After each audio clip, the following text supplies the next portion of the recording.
ستاروں کا سفر۔ ایک چھوٹے سے گاؤں میں ایک لڑکا رہتا تھا جس کا نام علی تھا۔ علی کا دل ہمیشہ بلند آسمان کی طرف ہوتا تھا اور وہ رات کو چاند اور ستاروں کو دیکھ کر خواب دیکھتا۔ وہ سوچتا، کیا ستاروں تک پہنچنا ممکن ہے؟ اس کی آنکھوں میں ایک خواہش تھی کہ وہ ایک دن ان ستاروں کے قریب جا کر ان کا راز جانے۔ ایک رات جب چاند کی روشنی چمک رہی تھی، علی نے اپنی دادی سے پوچھا، دادی کیا مجھے ستاروں تک پہنچنے کا کوئی طریقہ ہے؟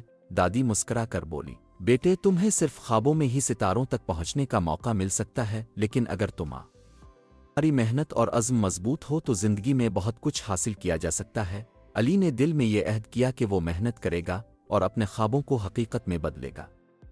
وہ دن رات اپنے مطالعے اور تجربات میں مصروف رہنے لگا۔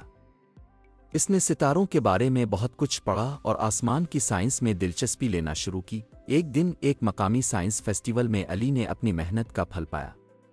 وہ اپنے دوستوں اور اساتذہ کی مدد سے ایک ماڈل تیار کرنے میں کامیاب ہو گیا جس سے وہ سمجھا سکتا تھا کہ انسان کس طرح ستاروں کی طرف سفر کر سکتا ہے۔